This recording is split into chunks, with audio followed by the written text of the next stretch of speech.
Tokyo 2020 sees the return of bitter US versus Russia rivalry.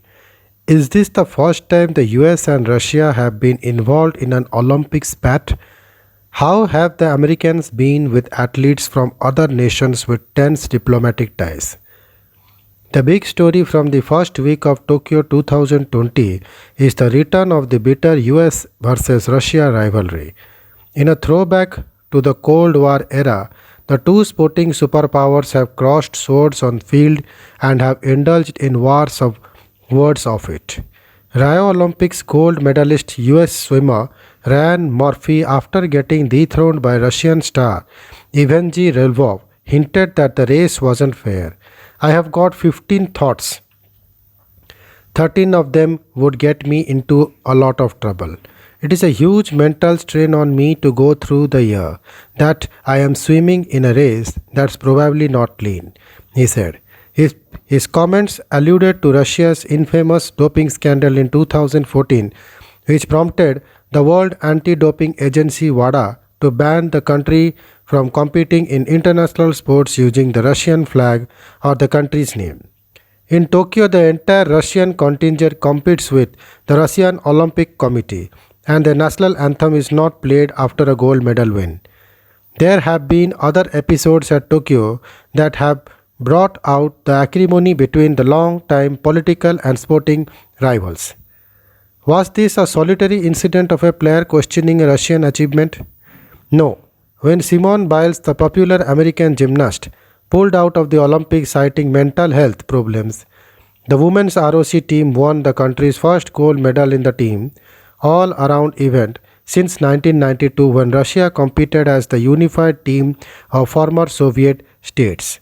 This technically made it Russia's first ever gold in this event. Later, in a press conference, an American journalist asked the ROC team if they would have won if Biles competed, to which Russia's 16-year-old Victoria Litsunova replied, "That is not a very good question. I would say Simone Biles is a human." Our Wednesday world number 2 men's tennis player Daniil Medvedev was left furious at his press conference when he was asked if Russian players carry the stigma of cheaters. "This is the first time I have answered a question. You should be ashamed," he replied. Has The Rock responded? On Friday, the ROC responded to Ryan Murphy's comments on Twitter through a series of posts on how our victories rile certain peers. "Yes, we are here at the Olympic Games. Absolutely justifiable whether you like it or not. You need to learn how to lose. Not everyone is able to." The old organ grinder again started playing the song about Russian doping. On the Russia Today website, reporter and presenter Danny Armstrong wrote a scathing piece on the issue under the headline, "Winning American athletes and bitter US media should learn to lose gracefully without blaming Russia." His column panned not just the US athletes but also the media. If Olympic medals were given out for the histrionic temper tantrums at losing, the USA athletes and media would be runaway winners. Maybe then they would stop blaming Russia for their defeats. Sure, if you can't attain attention by finishing atop the podium, achieve it by attempting to knock the winner off their perch with a bolo punch of passive aggression in one fell swoop of disagreement. Discrediting and degrading comments, especially if they are a country whose name no one is legally allowed to utter, to make sure everyone talks about only you. Is this the first time the US and Russia have been involved in an Olympic spat? Infamously, both countries boycotted the Olympics held in the rival nation during the Cold War. The Americans did not turn up at the Moscow Games in 1980, and the Russians skipped the next edition in Los Angeles in 1984. How have the Americans been with the athletes from other nations with tense diplomatic ties?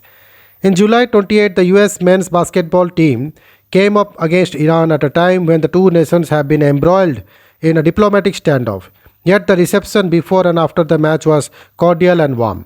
American coach Greg Popovich later commented during a media session, "In general, people in different countries get along a whole lot better with each other than their governments do. If people in all of these countries were running the show, things would be a whole lot better.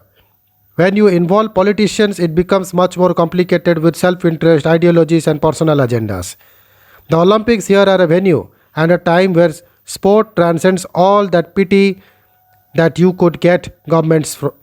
There is no surprise that the coaches would enjoy meeting each other, talking to each other, and players showed sportsmanship. We just wish that that was real life, which we all have to live through. Thank you.